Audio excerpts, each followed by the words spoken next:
Okay, Chair, we are live. All right. Welcome, everyone, to the Air Pollution Control District meeting. First of all, we'll call the meeting to order.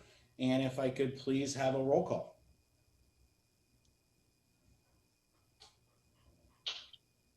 Board Member Edmonds? Board Member Huber? Board Member Huber? I see you, but I don't hear you. Thank you. Here. Board Member LeVere? Here. Board Member Long? Here. Board Member Parks? Yes, here. Board Member Pollock? Here. Board Member Ramirez? I'm here. Board Member Rollins? Here. Board Member Zaragoza? Here. Chair Blatz? Here. All right, Thank you. welcome again, everyone. If everyone would rise and join me in the Pledge of Allegiance. Repeat after me. I pledge allegiance to the To the flag, flag of the United of the United States States of America and to the republic for which it stands, one nation, under God, indivisible, With with liberty and justice for all.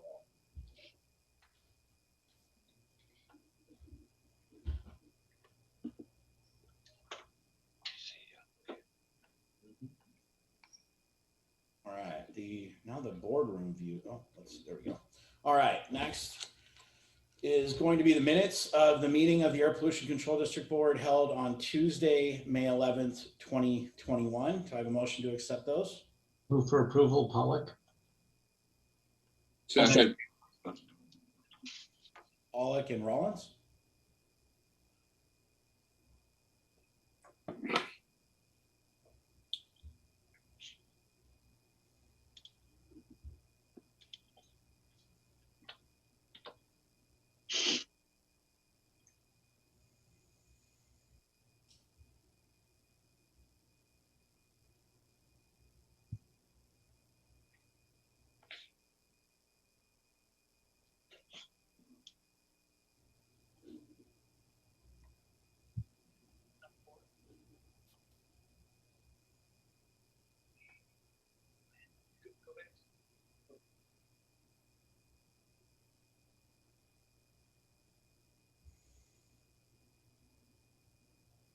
Can you guys hear me? Yeah, I think there's some technical difficulties on the work end. Okay. Give me one moment. It looks like we're stuck on this item. Yeah, no problem, yeah.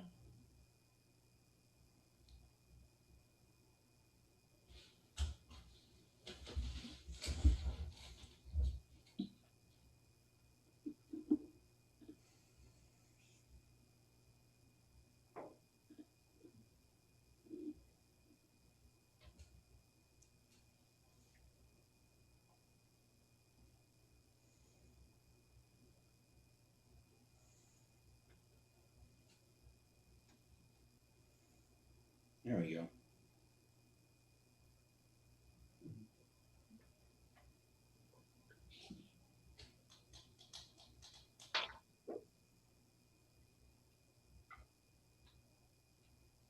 All right, we are live.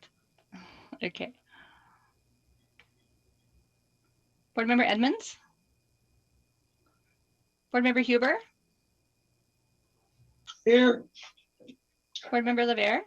Yes. Board Member Long? Yes. Board Member Parks? Here. Board Member Pollock? Present. Board Member Ramirez? Yes, but are we approving the minutes or saying we're here? Like you We're said- approving the minutes for item 4. Yes. Okay. Board Member Rollins? Yes. Board Member Zaragoza? Yes. Chair Blatz? Yes.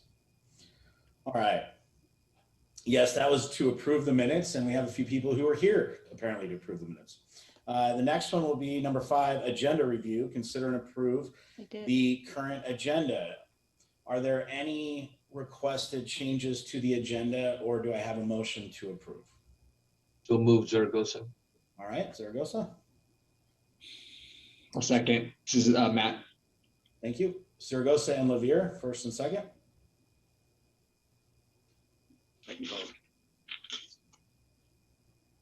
I'm sorry, give me one more minute.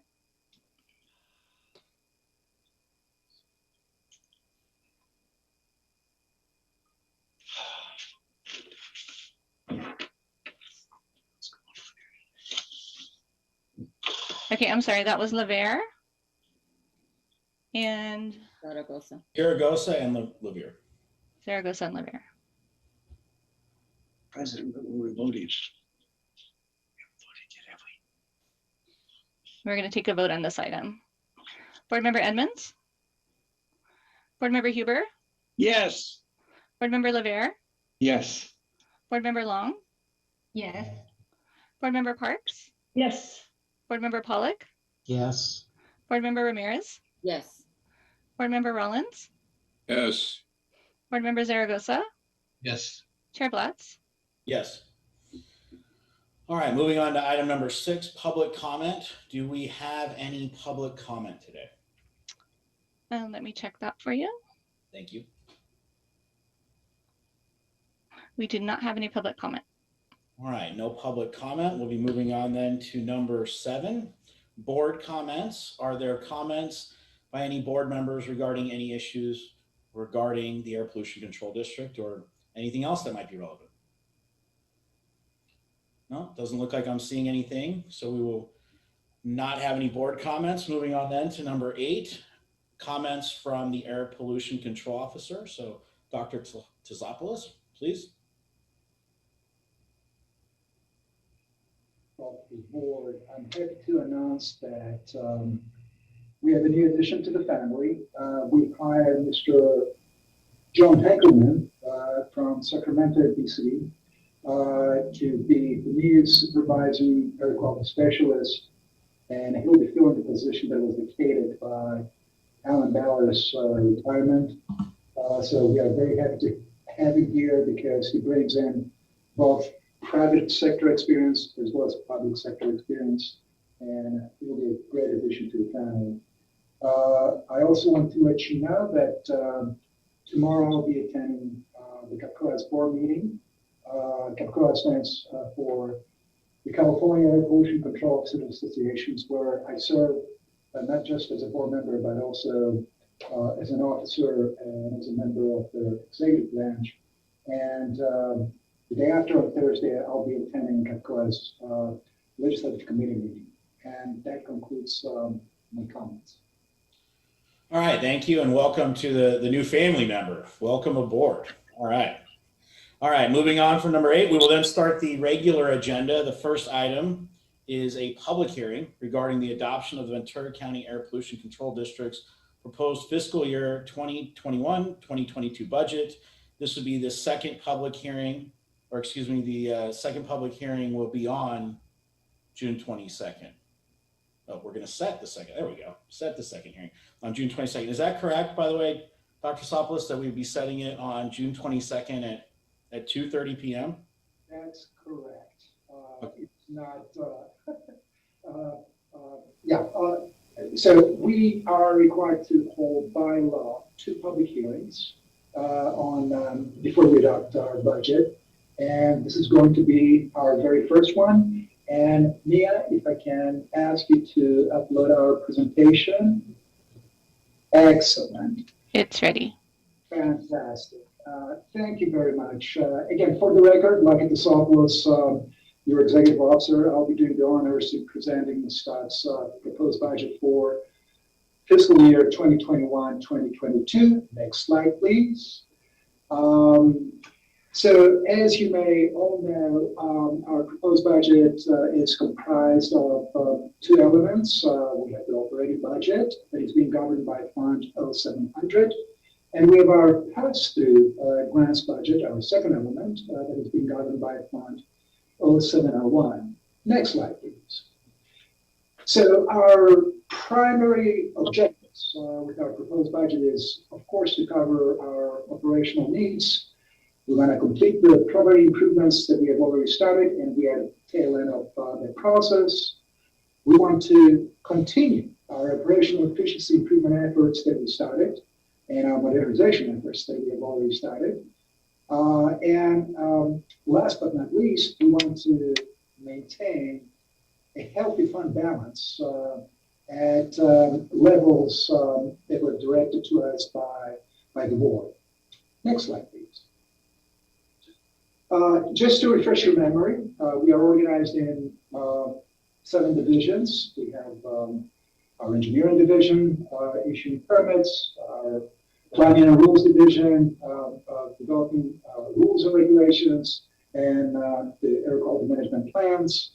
We have our compliance enforcement division in charge of enforcing our rules and regulations, and our monitoring division, our information technology division, and last but not least, our administrative division that handles HR issues, public outreach, and fiscal matters. Next, so we have 47 full-time employees plus 3 student workers altogether. We are 50 members strong agency. Next slide, please. Just the 30,000-foot elevation view of our proposed budget. Basically, our appropriations are slightly over than $16 million, $16,800,000 to be precise, and split almost evenly between the operating budget and the pass-through grants budget. The operating budget is at $8.7 million, while the pass-through grants budget is slightly over than $8 million. Our estimated revenues are at $15,800,000. So we have a cost of slightly over than $1 million, $1,010,000, $850 to be precise. And I'll be giving you the anatomy of that cost in my subsequent slides. Next slide, please. Just a few words about the pass-through grants budget. These are the grants, the pass-through monies that we receive from the state predominantly and the feds to some extent. And we use those monies to subsidize pollution control efforts by our stakeholders. And we help them through these funds to modernize their fleets, their agricultural equipment, their tractors, their agricultural pumps, school buses, just to name a few of those. And we help both our stakeholders as well as our community with clean air and our economy by infusing this investment into the local economy. And every dollar that comes in, dollar goes out. So there's typically no deficit in that part of the budget, no cost to this budget. And we are allowed to keep roughly 6 to 12%, depending on the program, of these funds received to cover our administrative costs to implement those programs. And just to give you an idea, for this coming fiscal year, we'll have $12 million to invest. That includes the monies that we anticipate to obtain this coming fiscal year, as well as whatever monies that has not been fully encumbered yet. Next slide, please. So, as I mentioned earlier, our net cost to our budget, to this proposed budget, is $1,010,850. And if you exclude the contingency that we have set aside in the tune of $300,000, and we're also setting aside $285,000 for the property improvements. I briefed you in the past about the need to repurpose our parking lot, and that's basically the money that we are going to be spending. It's the very last big ticket item associated with this building renovation of our new headquarters. So if you exclude those two elements, then our net operating cost goes down to $425,000. And where this is going to be invested is predominantly on capital investments, one-time investments, such as purchasing the FLIR IR camera that will improve our enforcement capabilities tremendously, investing on electric vehicles and electric vehicle fueling infrastructure, Just to give a few examples. Let's go to the next one, please. And so that's basically I just talked about. So once we eliminate those very important and vital investment type of expenses, there's probably practically no net cost left. And one thing I should point out that I forgot at the beginning of my presentation, we use very conservative assumptions in structuring our budget for both revenues as well as appropriations. And the net result of that conservatism, and by the way, these are realistic conservative assumptions. The net tendency is, of course, to come up with net cost in the proposed budgets. But the benefit is that it forces us to be extra vigilant in how we spend our money. And with that vigilance, actually, we end up completing the fiscal year at a balanced manner and sometimes with a surplus, as it happened this past year that we left behind. We were projecting a deficit, but because of our vigilance and extra carefulness, we managed to complete it with a surplus. And we'll be talking about this a little bit later. Next slide, please. So how does this budget, this proposed budget, compare to what we adopted last year? It's a smaller budget. It reflects a decrease of $2.02 million. And most of the reduction comes from the fact that we had several retirements over this past year. And as we hire new individuals, they come in at the lower end of the salary range. And correspondingly, we are projected to save on the salary and benefits approximately $131,000. Then we are going to be experiencing savings from the fact in the tune of $342,000 for the fact that we no longer have to pay rent because now we own the building. And we have a reduction slightly more than $1.5 million on the fixed assets because the building costs associated with the building renovations have already been experienced, and we are at the tail end of that process. But as I mentioned earlier in the previous slides, we are still going to have some fixed asset acquisitions, such as the FLIR camera, and we are trying to modernize our fleet and convert it to all electric. So we are setting aside to purchase approximately 3 vehicles in any given year. So we are anticipating in the next 3 to 4 years to be able to transfer our entire fleet to an all-electric fleet, almost an all-electric vehicle fleet. And of course, we want to set aside some money to bring in the electric vehicle charging infrastructure for both us as well as the public, which at the present time we don't have. Next slide.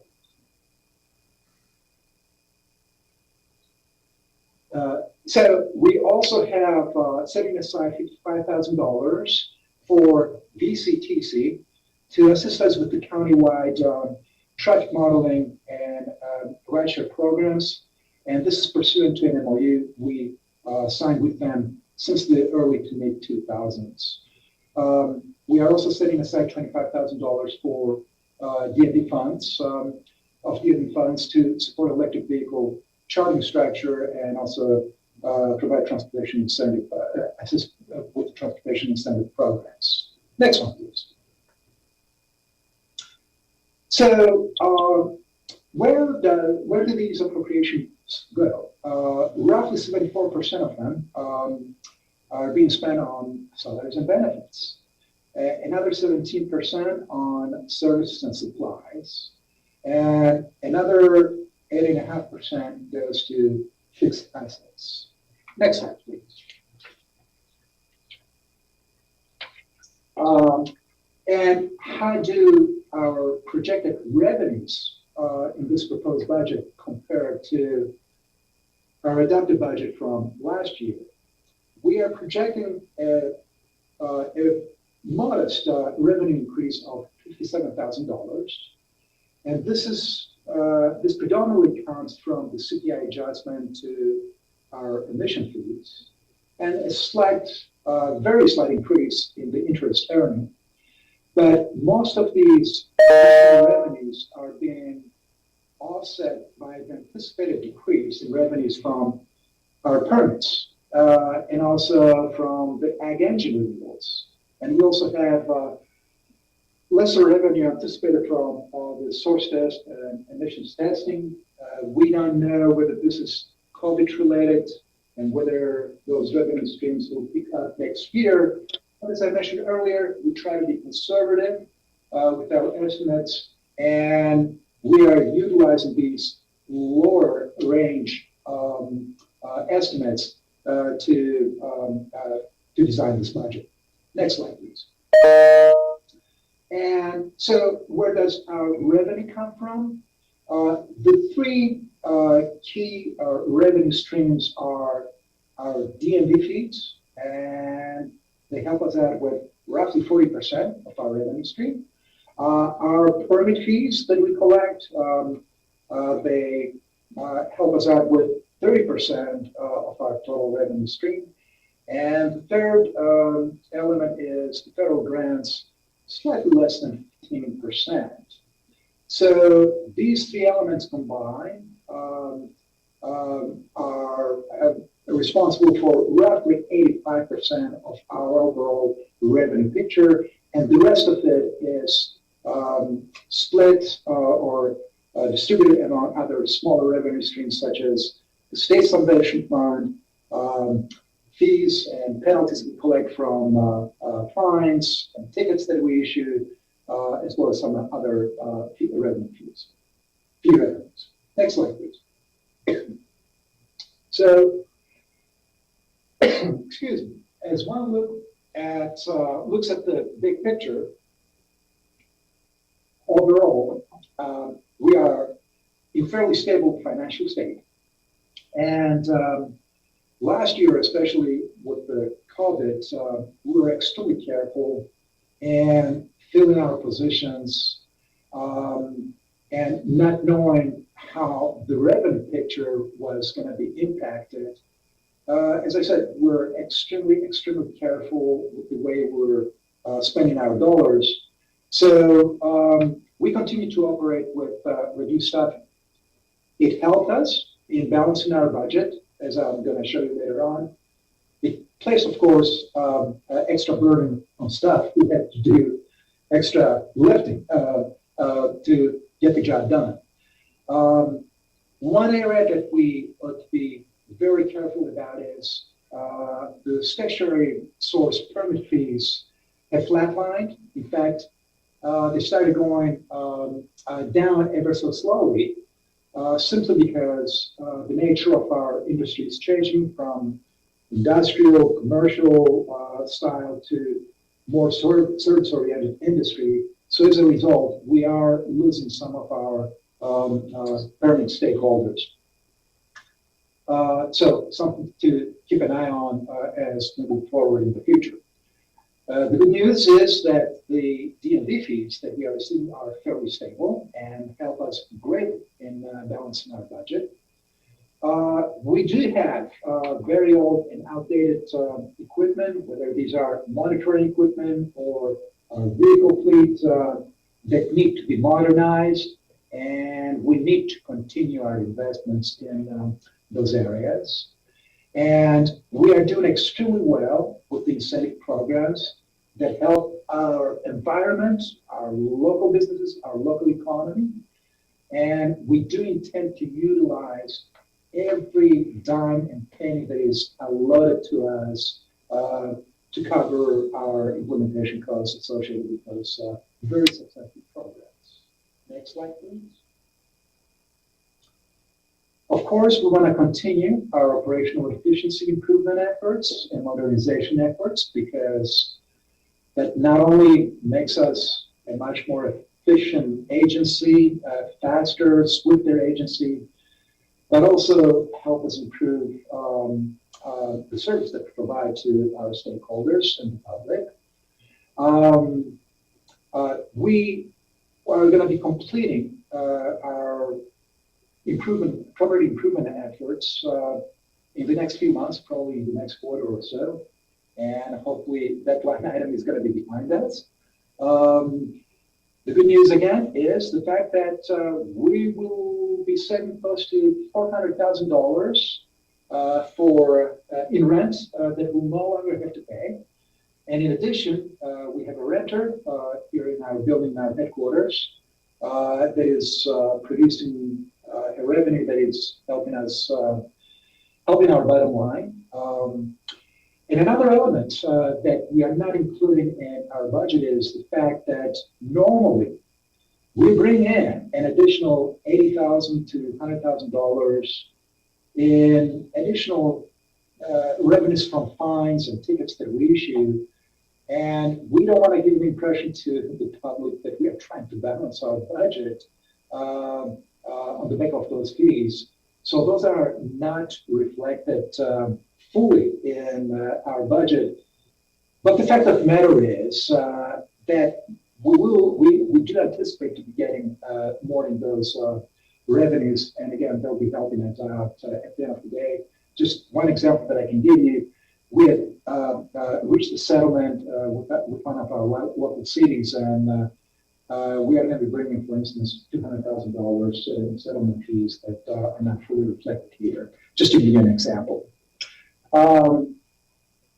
So, as I mentioned earlier, we have close to $1 million, $1,010,000 in net cost of this budget, but our fund balance is more than sufficient to cover this estimated cost. And I have a couple of slides that I'll be sharing with you momentarily. One thing that I want to alert you about, and we started talking about this, is the fact that we are experiencing some employee turnover. We have multiple retirements, some of them anticipated, some of them not so much. And they are impacting us to some extent. If we can go to the next slide. Next slide, please. One more click.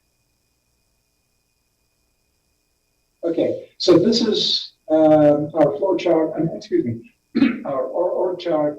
And what I'm highlighting here is the vacancies that we have at the currently. For instance, our engineering manager position is vacant. So our planning manager is also acting as an engineering manager. We lost our monitoring manager to retirement, and also a supervisor to lateral transfer. Your story is serving as the acting manager, and there are a number of other positions vacant scattered around. Again, keeping those positions vacant help us out financially, but it also, the drawback is that increased workload on the people who have to act to continue to serve as acting managers in those positions. So seeing how healthy our budget is, we intend to be a lot more aggressive and assertive in filling out those vacancies in the future, because in a way it's creating an undue risk to the agency with these many vacancies vacant. Next slide, please. Oh, we talked about the fund balance because ultimately that reflects how healthy the agency is financially. So we are starting the fund balance with $7.7 million. There are a few elements, a few portions of this that are assigned line items. For instance, we are setting aside for fixed assets $200,000. For litigation purposes, we are setting aside $300,000. And the good news is we are not being litigated, so we may end up not using a single penny of this $300,000, but we think it's a good idea to set some money aside as a contingency, just in case litigation comes our way. And as I mentioned earlier, the cost of this proposed budget is slightly over $1 million. So we are setting aside $1,010,000 to cover that cost. So when you subtract those three line items from the $7.7 million, we are left with $6.2 million.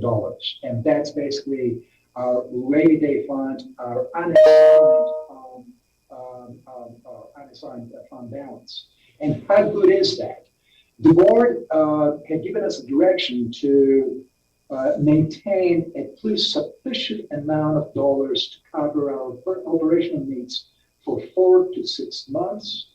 And I'm happy to share with you that with this unassigned balance, we can cover not 6 months, but probably 8 to 9 months, close to 8 to 9 months of operational needs. So we are in very decent shape. Let's go to the next slide, please. So this summarizes pretty much what I presented in the previous multiple slides. It's a business slide, so indulge me with a few moments, and I'm going to walk you through each and every of the curves reflecting on the slide. The very top one, the red one, orangey red one with the green diamonds, is basically our expenditure curve. And what we are reflecting here is, it's hard to see the screen from where I'm sitting. It's from 2019 to 2020 all the way out to 2024. So we are giving you basically a 5-year projection here. So we start high because in our expenditures, because we have the building costs reflected there. And as those building costs subside, the expenditure curve bends down and flattens out in the last 3 years. And the next curve is, the green curve, is our revenue stream, and it's pretty much flat. And we are already reflecting here, even in our extrapolated years, we are reflecting a CPI adjustment. And as you can see, the two curves, expenditures and revenues, are coming very close together as we move out to the last 3 years. There's a little gap in between of them, which is the artifact of the conservative nature of the assumptions that we use for both revenues as well as expenditures. And through our vigilance, we fully anticipate those two curves to collapse. On the bottom of the slide, what we are showing is indicated with the zone with the two black curves is the fund balance target zone that the board directed us to stay within. And the lower curve reflects what we need to have for the 4-month operational needs. And the parallel upper black curve is what is needed to for the 6-month operational cost. So where are we? If you look at the orange curve that is coming down, that reflects our fund balance. As you can see, we are way above the upper end of the zone, and we are not anticipated to intersect that zone till, I'm just trying to project here, probably 2026, 2027 timeframe. which gives us the confidence to say, we are in pretty good financial health. How does that compare to what we presented to you last year? That is reflected with the dotted orange curve right below the solid orange curve. So last year when we presented this, our proposed budget, one of the comments that was made was, everything looks great, but even though we are staying above the fund balance zone, can we increase the cushion between our fund balance and debt zone? And we took that message to heart. We're extremely careful in managing our money, and we managed in 1 year to shift that curve upwards by almost $1 million or by 20 to 25%. And as you can see, we no longer, that curve no longer intersects with the on for another, I don't know, 6 to 7 years. Okay. Next slide, please. And it's based on that we can confidently say that for next year, 2021-22, we are anticipating to be financially in an extremely stable state. Yes, we do have a net cost of $1,010,000. These are investments of fixed assets and modernization efforts. Very important, very necessary for our agency. Our fund balance can more than adequately cover this cost and still remain at a healthy level. Regardless, we need to continue our vigilance and in scrutinizing our expenses and keeping up with CPI adjustments to maintain that healthy balance, not just for next year and the one after that, but for upcoming future years. And that concludes my presentation, and I'll be happy to answer any questions that you may have. All right, Supervisor Long, looks like you have a question. Thank you. I did want to ask in this budget, when we went into the second round of pandemic closures, there was a request for funding for employees that are working home for the internet or so forth. And I'm wondering if that is included in this or if that has stopped now. That was not included in this budget. We briefly discussed this with the standing committee. It was our intent to give them a one-time stipend. However, the county HR had some reservations about that simply because of the precedent-setting aspect, and the rest of the county was not doing it. So we decided to shelve the proposal for the time being. So it's not included, the short answer to your question. Thank you for that clarification, because I would agree with that decision. So thank you. Mr. Chair. Zaragoza. Go ahead, Mr. Zaragoza. Mr. Chair, Doctor, one of the things that I saw in the report, the budget report, that I'm assuming you're in the new building now. Is that correct, Doctor? Absolutely, yes. And also one of the things that I think that's really great is that the rental income covers the operating income for the new building, which was really the initial thought, that by using the rent to cover the operating expenses and basically the purchase of the property. Is that correct? That's correct. It helps us immensely in covering most of our operational needs or maintenance needs here. And the other element is the fact, of course, that we no longer have to pay rent as we used to in years past. So the two in combination help our financial bottom line immensely.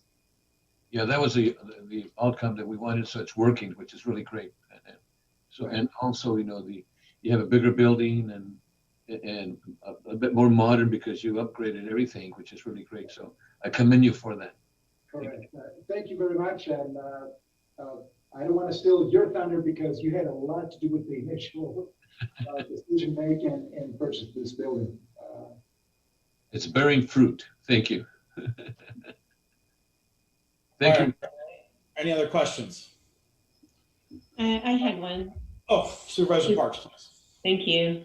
I want to compliment you on the budget. So happy for you and your new offices. And I just wanted to express my appreciation for getting an infrared camera in the budget too, because that's a way that we can tell if there's gas, for example, leaking. We've seen those become very effective in being able to look for that. And that's something we need to check. So thank you for doing that.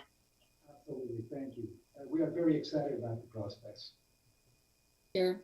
All right, Supervisor Ramirez. Oh, thank you so much. I'm going to have, this is a little bit out of left field, to use a baseball analogy. The Carl Moyer program, people have contacted me, and I know it's not, it sort of relates to the budget, what's available. Have contacted me about grants for changing out leaf blowers, Yes. because they do put out a lot of really strong pollution. Is that something that could be fit in our Carl Moyer plan or other funding sources? Right. So let me give you some background on the Carl Moyer. So these are the one of the pass-through grant programs that we are implementing. Unfortunately, with that program, we have to stay within the guidelines that have been given to us by the Resources Board. In the past, the lawn and garden equipment were eligible equipment to receive monies from the Carl Moyer Fund. And CARB altered its guidelines, gosh, I can't remember exactly when, but several years ago, and they are no longer eligible to receive a penny out of that program. So what we do, because we know that these transitions are extremely popular with our local cities, we try to use other funds. We have the so-called air quality clean air fund, and we gave some seed money to the city of Ojai, and they switched to the electric lawn and garden equipment.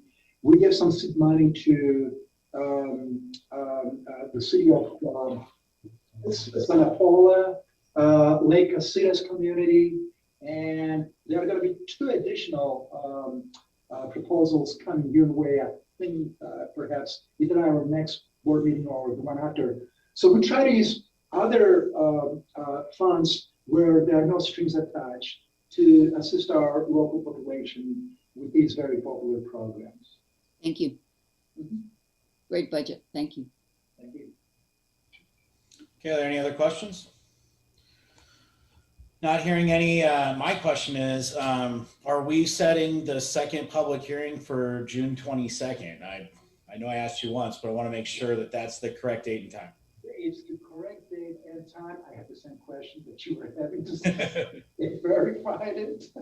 It is at 2:30. That's when we were able to get everyone be able to participate. Okay. All right. Yeah, I am. All right, then it sounds like we would need a motion. Well, first of all, it's a public hearing. Is there any public comment, Mia? There are no public comments for this item. Okay, then we'll close the public hearing and we can have a vote on adoption of the current proposed fiscal budget, along with setting a date for the second public hearing on June 22nd, 2021 at 2:30 p.m. Mr. Chair, I move approval with the also to set a second public hearing on July 22nd, 2021 at 2:30 p.m. June 22nd. June 22nd. Yes, Huber, second the motion. Okay, and just to offer a quick correction, I think I heard July 22nd. It's June 22nd. June 22nd. Thank I you. agree. Huber, I agree. Board Member Edmonds? Board Member Huber? Yes. Board Member Laurier? Yes. Board Member Long? Yes. Board Member Parks? Yes. Board Member Pollock? Yes. Board Member Ramirez? Yes. Board Member Rollins? Yes. Board Member Zaragoza? Yes. Chair Blatz? Yes. All right, moving on to item number 10, which will be a public hearing regarding the adoption of a resolution to certify the Air Pollution Control District's non-attainment News Source Review, the NSR, compliance demonstration for the 2015 Federal Ozone Standard, and approval of and authorization for the Air Pollution Control Officer to forward the signed resolution and the non-attainment NSR compliance demonstration to the California Air Resources Board for transmittal to the U.S. Environmental Protection Agency as a proposed revision to the California State Implementation Plan for ozone under the Federal Clean Air Act. Dr. Tsakos. I'll say a few words, and if I leave anything out, Mr. Gassani is going to help me out here. So the News Source Review program is one of the cornerstones of our regulatory framework, and it applies to new facilities coming in as well as expanding existing facilities. And our program, our local program, has distinct differences than the federal News Source Review program. And we are required to do a side-by-side comparison and demonstrate that despite our differences, our local program is just as stringent, or at least equivalent level of stringency to the federal program. And that's what we have done. We are doing this every year, and we have a resolution that certifies this. So what we are asking the board is to bless the certification and also direct staff to forward that certification to the Air Resources Board and ultimately to US EPA.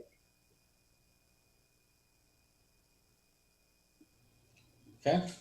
Is there anything further on that or any questions? All right. Do any of the board members have any questions? All right. Since the public hearing, Mia, is there any public comment? There are no public comments for this item. Okay, then we'll close the public hearing. If there's any other discussion, please raise your hand. Otherwise, I would be entertaining a motion. I'll move the recommended action. Second. All right. Thank you, Ramirez and Rollins.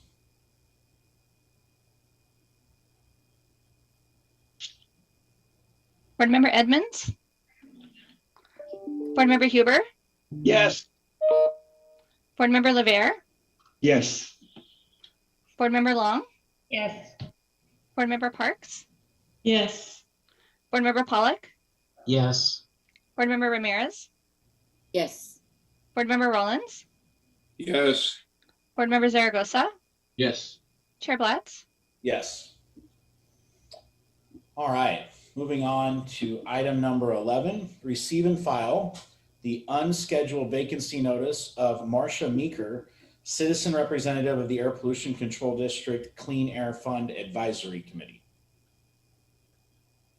I have a question. Just Yeah. an FYI item, Ms. Meeker resigned from her position, and customarily we'll let the board know about those issues. And Supervisor Ramirez, I know you had a question. Please go ahead. I know Miss Meeker, and she's terrific. I'm sorry to see her leave, but does this mean there's an opening now? There is an opening, but typically this is not an opening that the board members offer candidates. It's typically the Clean Air Fund committee that seeks to obtain appointments as candidates themselves. Well, I'll ask you more about that offline. I'd like to see some representation from my district, if there isn't any at this moment. Thank you. Mr. Chair, Yes, Mr. Zaragoza. I think Supervisor Ramirez said something important. I didn't realize, that Marcia, we had a vacancy that either. So I also like to get some information on that. Thank you, Supervisor. Thank you.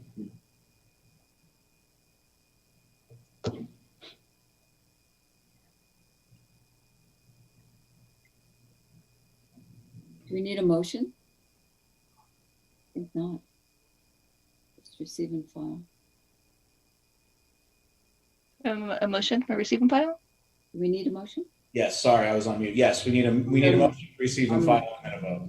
I'll move. Second. Ramirez and Zaragoza, thank you.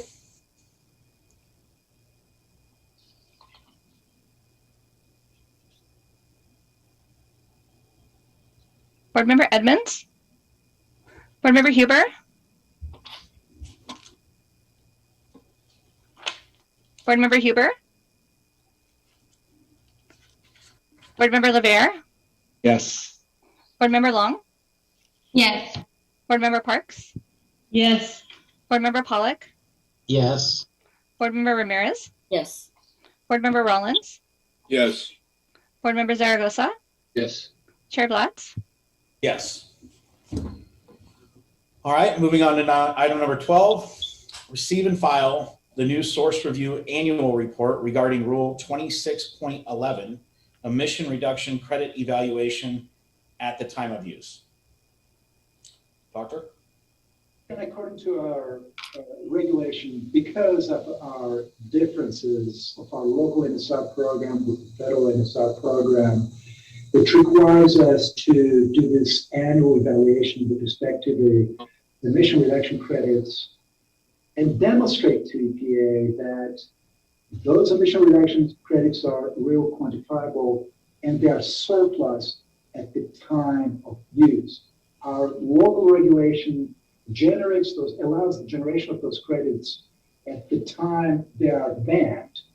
And because of that nuance difference in the terminology, we are obligated to do this assessment and equivalence demonstration on an annual basis.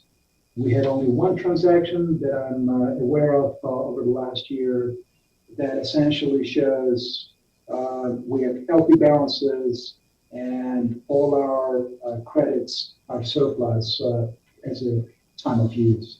And it's a receive and file item. And this report stays actually with the agency. Yes, but there is going to be a report to EPA that the board approved and reflects the annual report. Okay. Are there any questions from the board? Not seeing any, then we need a motion, a second, and a vote. Move for approval, Pollock. Okay. Second. All right, Pollock and Zaragoza.